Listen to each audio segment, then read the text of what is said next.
Good afternoon, everyone. Welcome to Leesburg Public Library. Today's Tom Wilcox Presents series session of First Lady to First Lady. We're really excited that Tom, even though has retired, is still continuing the series. And we've moved it to the first Thursday of every month at 1 o'clock. I think there's 1 month where that didn't work out, but you'll get the information. The next show presentation that he'll be doing is on Thursday, May 6th. At 1 o'clock, and it's going to be the history of Memorial Day. So with that, Tom, please take it away.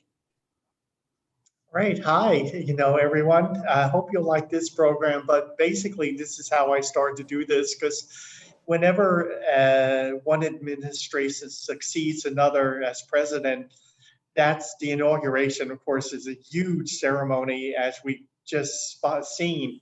However, there's also another one that happens before that has its own importance, and it is when an outgoing First Lady gives a private tour to the mansion to an incoming First Lady. And they usually have tea, and it's generally about 2 hours long most of the time. And so this got me to thinking about how well or how not well different First Ladies in 224 years didn't, got along with each other. And I mean, you'll find a lot of things. You'll find some of it's warm, some of it's cold, some of it's somewhat indifferent, some of it's bitchy.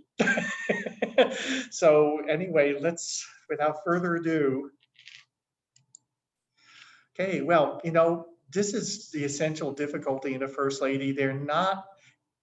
It's not a really scripted paid position, because everyone has these extensive job descriptions in the federal service, and there's none for a First Lady. She's not an employee. In fact, you may recall in the 90s, a lot of people were very insulted when Hillary Clinton helmed, universal health care. And because they said, well, she wasn't elected. She wasn't hired.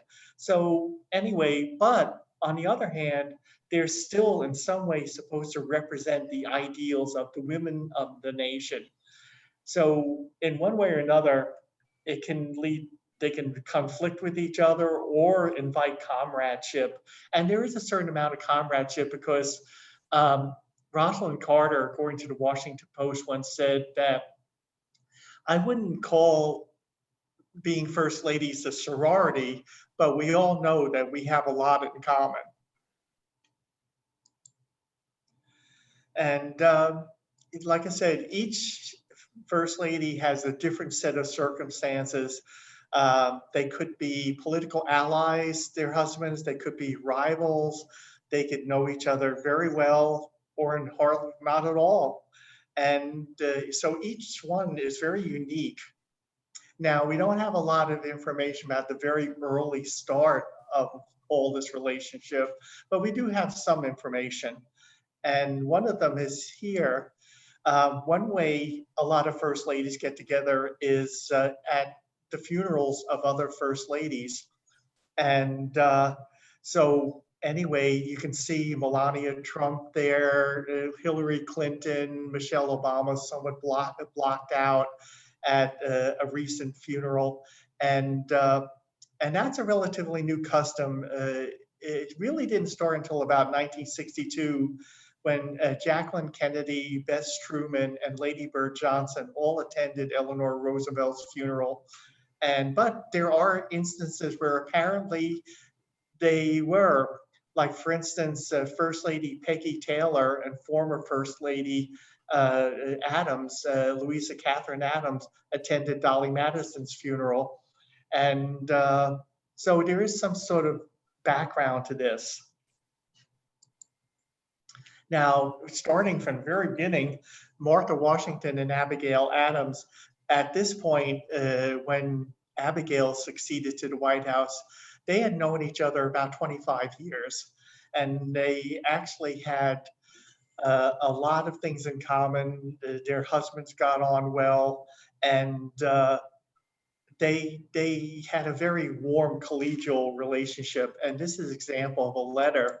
Um, Abigail wrote to Martha asking her about some hints about how to do the kinds of things. And basically, as you can read here, Mrs. Washington said that you possess a guide more certain than any advice I can give to direct you.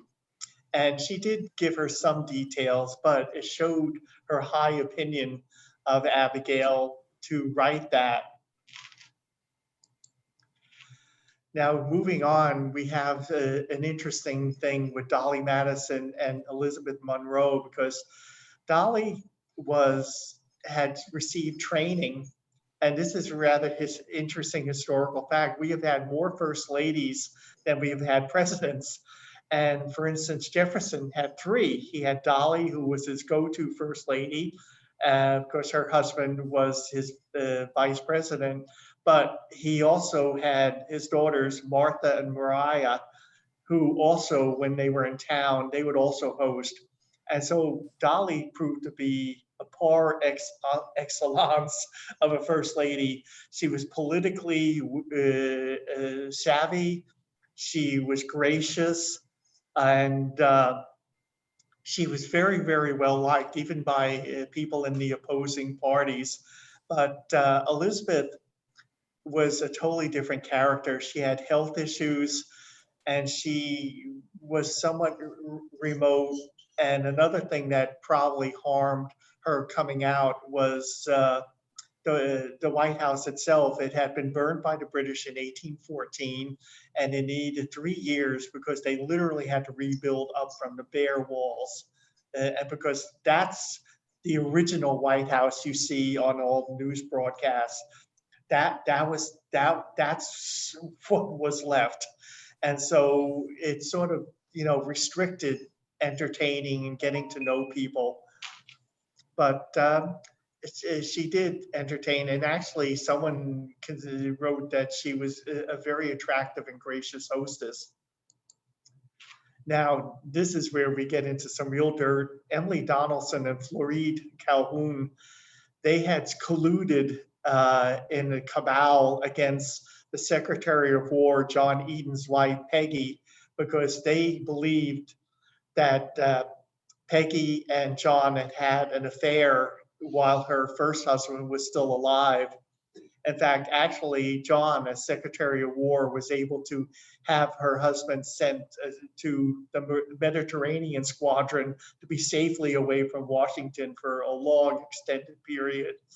And because of that, both of them got all the cabinet wives to say they will not receive Mrs. Eden. And it got to be such a gigantic proportions that it became known as the Petticoat Affair. And Jackson's entire cabinet offered to resign. And this was a major headache for that administration, but they managed to get through it. But still, it shows you how closely first ladies can work when they feel they have to do it. And here's Dolly again.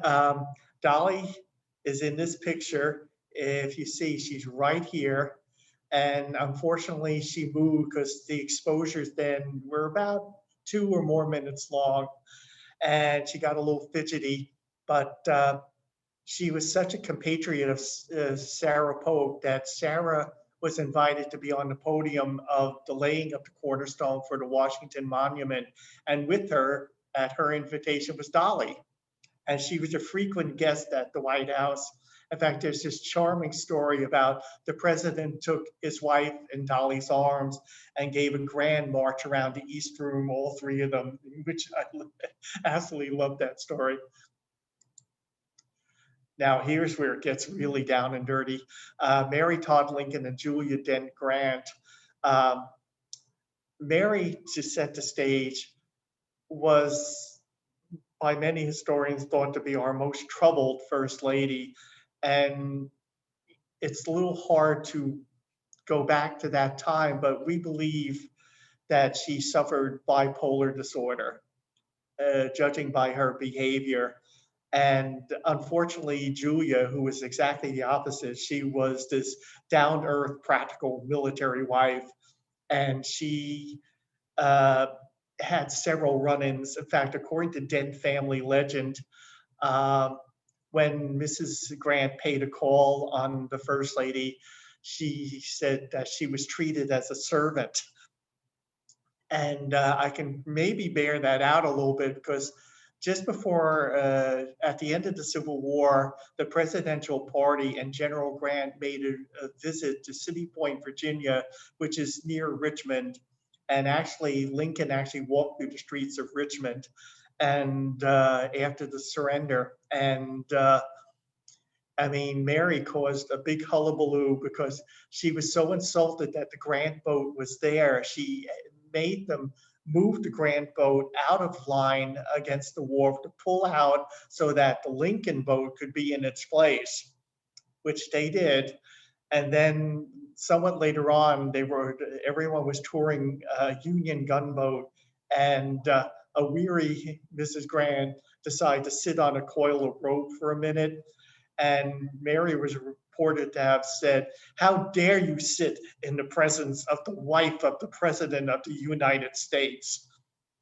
So Julia, according to many people contemporary, had no use for Mary Lincoln. And she was not alone because the Secretary of War, Edwin Stanton, his wife Helen, she was quite distinct, saying, I do not call on Mrs. Lincoln. So Mary was not well liked.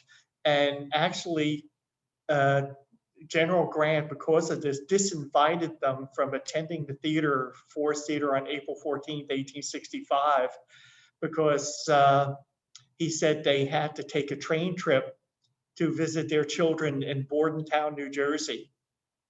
The odd thing is that even though there was an express train the next morning, which would have taken them to Baltimore, Wilmington, and Philadelphia, where they could catch a local to go to Burlington, they chose a local all the way from Washington. And I found that's 261 miles, and there were, according to a contemporary map, there were 24 local stops. I mean, it literally took them all night, and they were still 21 miles away from Burlington in Philadelphia when the news came that the president had died and Grant had to return to Washington. And, you know, you have to figure that I think a lot of this happened because Julia wanted to make sure they were out of the picture. She did not want to have to sit in a box with Mary Lincoln. Now, Lucy Hayes was a popular First Lady. She was actually the very First Lady to actually shake hands with the public because it was customary for the president to receive on New Year's Day anyone who wanted to come into the White House, which would cost the Secret Service and have horrors now. But that's what they did. And of course, the president always shook their hands, but she actually had a padded glove in the palm so she could shake innumerable hands and be gracious with everybody. So she was very popular. It was she who lobbied Congress to have a portrait made of Martha Washington as a companion to the Stuart portrait of George Washington. And they both hang in the East Room to this day. So she had quite a friendship with her predecessors and her successors. In fact, the next three of the next 4 or 5 First Ladies were in her sphere. Now, Frances Cleveland and Caroline Harrison were two very different. I mean, Cleveland was our youngest First Lady ever. Nobody has ever been younger than she was. She was 21. She was the only First Lady ever to be married in the White House. And she became a media sensation. I mean, anything about her was reported breathlessly in the newspapers. And because of that, I think she began to feel very, very protective of her station in the White House. And she so not wanted to leave it that one of the servants was instructed by her when her husband lost re-election in 1888. She told them that she wanted the house left exactly the way she left it because she would be back. And in 1893, she was. She's also the only first lady never to have served 2 terms consecutively. But now Caroline Harrison was no slouch. She actually oversaw the electrification of the White House. She was on the chair of the fundraising committee for the Johns Hopkins Hospital, and she was the first president general of the DAR. But in some ways, I think maybe she still felt a little overshadowed by Mrs. Cleveland. Now, Edith Roosevelt and Helen Taft, they knew each other well because Taft was Roosevelt's vice president. He was considered the heir presumptive to succeed TR after he took his 2 terms. And it was really funny because I think we definitely know that the president really disliked how pushy Nellie was to have her husband president, which he apparently did not want. What he truly dearly wanted was to be a Supreme Court justice, but which did eventually happen, but he had to be president first. And he just felt that Nellie was just really, really, pushing the issue too far. And I'm not surprised if Edith actually agreed with them because they pretty much agreed on most issues. The only major thing they differed was that the president was thinking of running for another term, and which was unprecedented, but he was thinking about it. But Edith supposedly told him, said, "You will not run for president again." Basically, she had enough. Now, with Edith Wilson and Florence Harding, they were political rivals. Florence's husband was a Republican. Wilson was a Democrat. And they really, in some ways, didn't get along on the surface. But in some ways, they did. For instance, when President Wilson died in 1924, Florence Harding was invited to the funeral. So there was some contact between them, not a lot though. And now Florence Harding and Grace Coolidge, they, were, friends because their husbands were in the same political party, very closely allied. And Coolidge was Harding's vice president. And but one of the things they did is that where they agreed on is that both Grace and Florence gave tours of the mansion, and they wanted to set up a committee to actually research, find, and restore items that had once been in the White House historically. And basically, they wanted to do what they did 38 years later, Jacqueline Kennedy actually achieved. Now, one of the things is that interesting about Florence was that she actually opposed having a designated residence for the vice president and his family, but their correspondence with each other actually tended to be rather warm. And now the next two, Grace Coolidge and Lou Hoover, Lou was very involved with the Girl Scouts of America, and in some ways that brought a lot of them together. And once again, they were both their husbands were in the same party, both Republican, and they actually co-founded a facility for the Girl Scouts in Washington, and actually attended a luncheon with their husbands when it was built. So their relations were actually fairly good. Now, this is where it goes south. Lou Hoover and Eleanor Roosevelt, there were hard feelings in the Hoovers for losing the election. And there was reportedly a disagreement when the Roosevelts met with the Hoovers in the White House in the customary visit. And the men started arguing about economics. And reportedly, the Roosevelts basically decided to preempt themselves. And so Hoover and Roosevelt did not have a good relationship, but Mrs. Hoover did allow to do the customary tour with Eleanor Roosevelt, which actually stopped right at the kitchen because Mrs. Hoover had never been to the kitchens in her 4 years in the White House. So Mrs. Roosevelt had to wait for the housekeeper. And we'll cover that in a future, more of that in a future program called The American Table, Dining at the White House.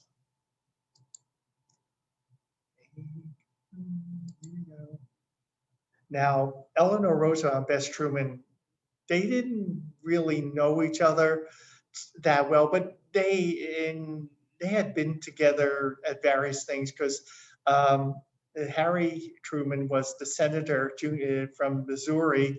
And so they were both Democrats. And so they were various times. In fact, Margaret Truman told this charming story about the first time she was ever in the White House was when she was 11 years old in 1935. And the official invitation identified her as the eligible daughter of the junior senator from Missouri. And when accepting the invitation, Mrs. Truman told Mrs. Roosevelt that at 11, Margaret was not eligible for anything yet. And of course, their relationship got warmer as when Harry became vice president.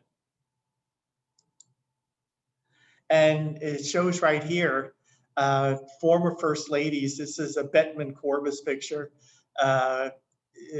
Edith Wilson, Eleanor Roosevelt posed with Bess Truman in 1950 at a Democratic Party fundraiser. Now here's a real story. Mamie Eisenhower and Jackie Kennedy. Mamie enjoyed her time in the White House to the hilt and really hated giving it up. And but they had to anyway. What happened is that Mrs. Kennedy had just given birth to John Jr.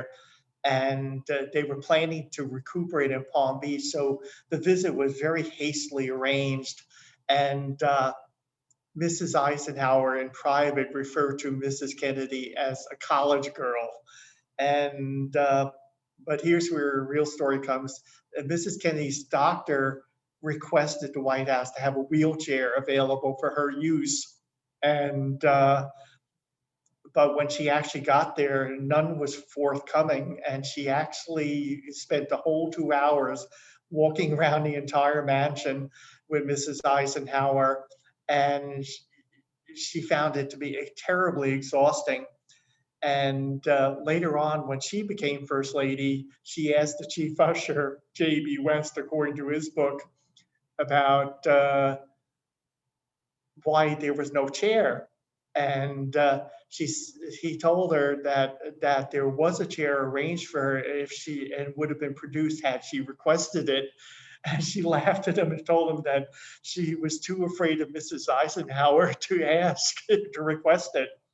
And so this is a rather cordial picture of them, but they were not really very cordial. And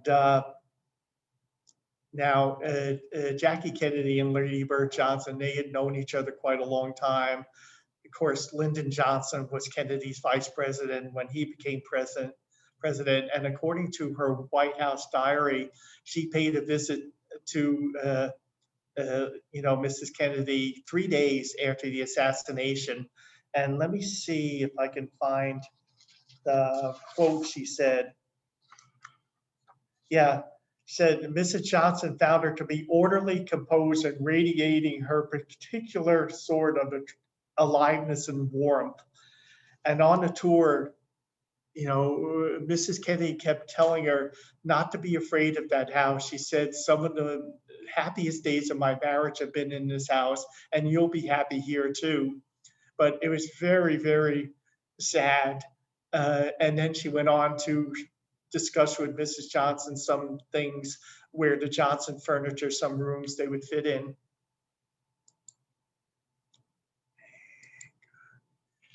And now, you know, their husbands were political rivals, Lady Bird Johnson and Pat Nixon, but you know, they were both very well acquainted. Their husbands served on Capitol Hill together, and the women both attended the Senate ladies' luncheons. So there were always these ties, and it was, you know, very cordial. Now, Pat Nixon had a chance to do something nice for Jacqueline Kennedy. In 1971, Pat invited Mrs. Onassis and the children to see how the official portraits of John F. Kennedy and Jacqueline Kennedy that had just been newly completed and rehung in the White House. So Mrs. Onassis never forgot the kindness and tact Mrs. Nixon portrayed during that visit. Oh, I like this. And last minute advice, when President Nixon left the White House for the last time, this is them walking from the house to Marine One. And, you know, here's President Ford, Betty Ford, Pat, and Richard Nixon. And you see Pat leaning over towards Betty, and she whispers to her, said, "You'll get to hate these red carpets." I think that's a sentiment many first ladies have shared. Now, Betty Ford and Rosalind Carter, despite belonging to different parties, both women supported the Equal Rights Amendment for women. And here's them, both of them, First Lady Betty Ford, future First Lady Rosalind Carter, at some event to promote it, which of course didn't come to pass, but that's what happens sometimes. Now, this was sort of interesting. Nancy Reagan was no fan of Barbara Bush, and she actually disinvited them from the 1985 royal visit of Prince Charles and Lady Diana, according to a new book. And actually, an invitation list has them listed as deleted. And so they didn't get to go there at all. And this is what they miss. Here's Princess Diana dancing with John Travolta, and the Reagan's and other guests look on. So this was one of the high points in the Reagan administration entertaining, and the Bushes were not there to see it when they should have been. In fact, actually, according to another book I read, they said that things were so chilly between Bush and Reagan that they had a very angry phone call, and Barbara told Nancy she would never speak to her again and hung up, and she never did. Now, Rosalind Carter and Nancy Reagan were very chilly, and there was a reason for that, because it had gotten around that Nancy wanted the Carters to move to Blair House so she could get a head start in decorating the White House, which Nancy denied. But it certainly didn't go well, because of course the Carters were very disappointed at the result of the election.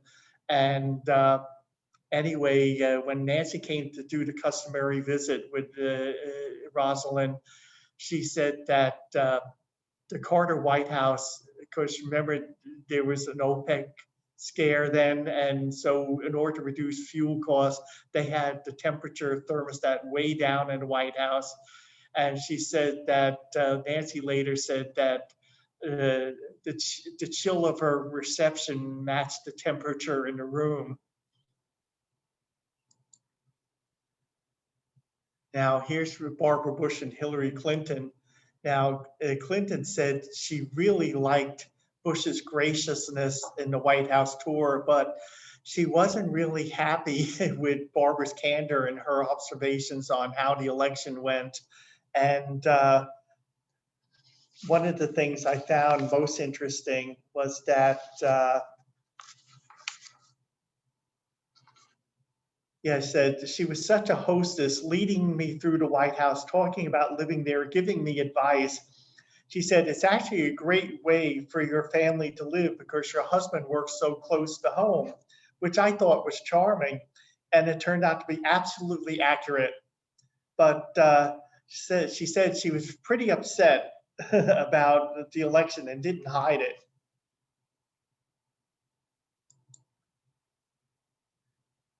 And one of the things that Hillary did with Laura Bush is that she showed her a window in the upstairs dressing room that had a beautiful view of the rose garden below. And Hillary remarked to Laura that your mother-in-law showed me this very same view when I came into the White House. So she was sharing that with Laura. And now Laura Bush and Michelle Obama, they had, as you see in the East Wing sitting room, they had a nice visit. And there's a part of the White House where the floor slopes, and Sasha Malia actually, who were still very little children then, actually had a chance to slide down, which they thought was great fun. And Mrs. Obama thought that was just wonderful in her book.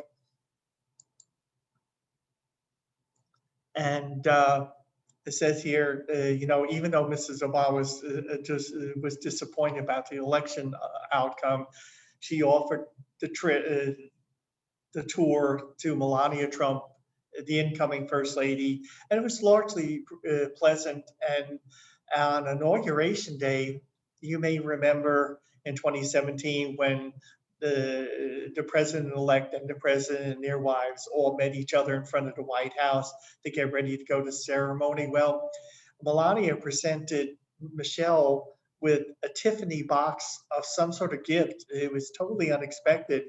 And while she thought it was very gracious, she had to quickly hand it off to a Secret Service agent unless they be, delayed, because they all have to be there before 12 noon. The incoming president takes the office at 12 noon, not before, not after.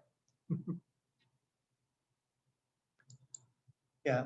Now, I can't really tell you, but for unknown reasons, and maybe it's because they were disappointed about the result of the election, the Trumps did not host the Bidens for the visit.